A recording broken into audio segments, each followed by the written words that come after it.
Pessoal, agora eu estou aqui com Beto Vasconcelos, ele que é advogado e ex-secretário nacional de Justiça. Beto, você daqui a pouquinho vai estar em uma palestra e eu queria saber qual a abordagem da sua palestra. Flávia, a minha intenção é fazer uma provocação para a plateia sobre como inovar no ambiente público de maneira que a gente mude o paradigma da relação entre Estado e sociedade.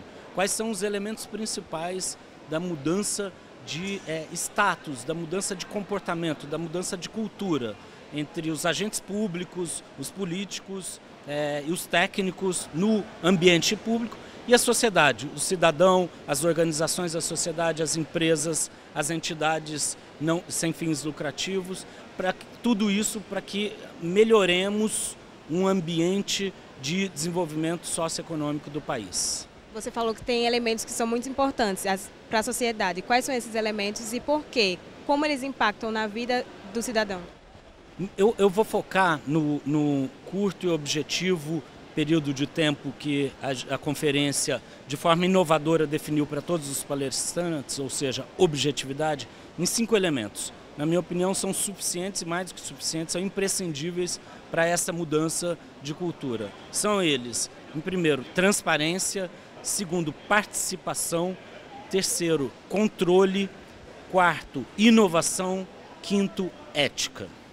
Esses são elementos que, desenvolvidos, dialogados e inovados, têm o condão, têm o objetivo e conseguem realmente mudar o padrão de relação entre Estado e sociedade, o padrão de representatividade do cidadão e da sociedade no ambiente público, no ambiente político. Como a gente pode relacionar a inovação com esses elementos para que a gente possa entregar à sociedade o que ela tanto espera? Em primeiro lugar, acho importante destacar a transparência como um elemento inovador. Transparência não é algo retórico, não é um discurso. Transparência é prestação de contas efetiva.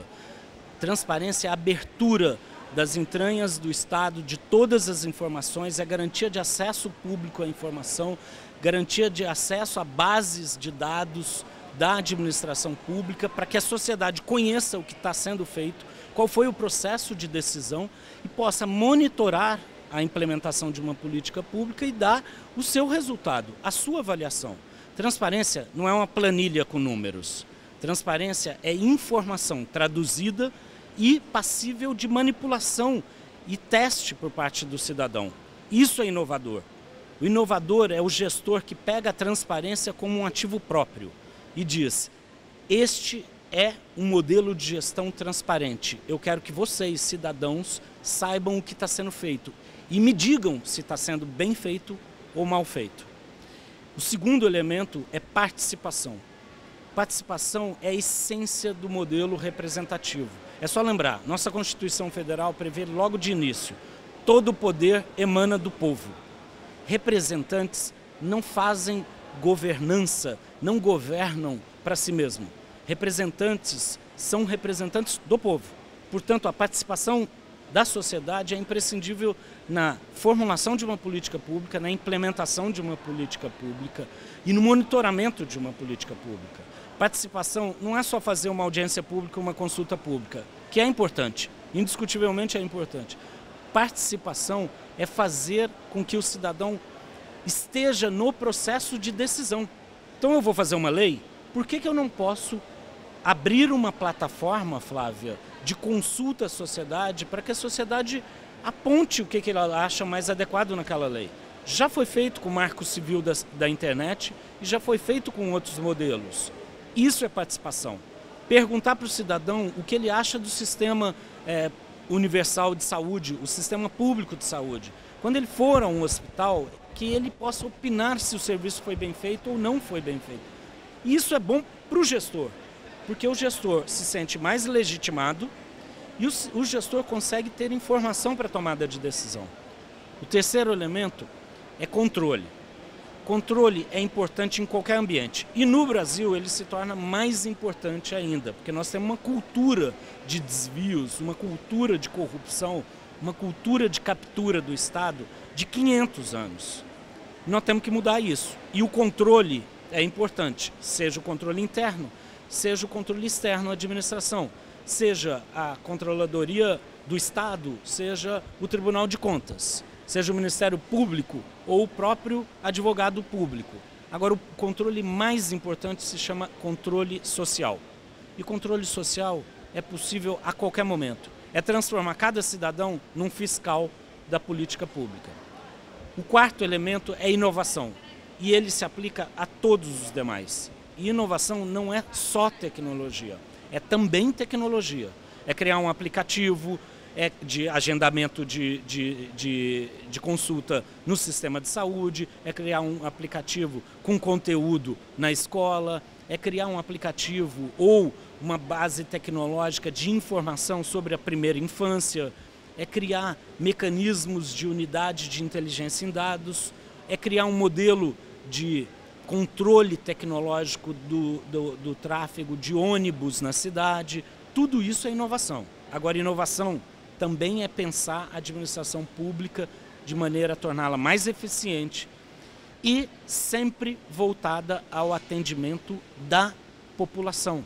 Inovação é pensar mecanismos em que faça com que a sociedade obtenha os seus maiores e principais objetivos e desafios.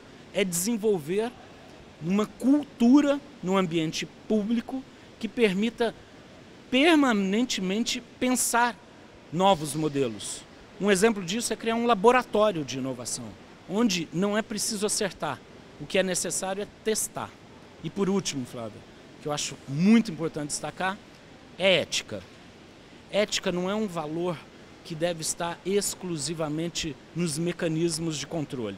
Ética tem que ser um valor intrínseco ao comportamento humano, seja no poder público, seja no poder privado. Seja na hora de gerir uma política pública, seja na hora de participar como cidadão ou como empresa ou como entidade da sociedade civil na relação com o Estado. O que nós precisamos mudar no comportamento é algo cultural, endêmico, que é de comportamento não ético no país. E, acima de tudo, para além de desvios e corrupção, que é o que se vem à tona, vem ao raciocínio em primeiro lugar quando se fala de ética, mais importante que isso é ter clareza de qual é a missão pública e qual é a missão da nossa sociedade, que é de ter um país, uma nação mais igual, com maior desenvolvimento social, maior desenvolvimento econômico, que supere miséria, que supere pobreza e que garanta oportunidades iguais para todos os seus cidadãos. Esse é o objetivo mais ético, esse é o objetivo último, esse é o objetivo mais importante de um comportamento de um agente público ou de um agente privado ou da relação entre os dois. Você falou muito nos agentes públicos e acho que o seu foco da sua palestra, pode ser muito bem colocada para eles, e hoje aqui no nosso evento a maioria do nosso público são agentes públicos, servidores públicos aqui do Estado. Então, qual a importância você vê em eventos como esse trazer assuntos desse nível? A conferência de inovação Mind Talk Alagoas, para mim, é uma inovação marcante e se dá num ambiente absolutamente propício, que é um ambiente provocado pelo setor público, convocando os agentes públicos a discutir justamente os temas que eu estou mencionando. Na minha opinião, este evento, essa conferência é uma mudança efetiva de paradigma na relação público-privado.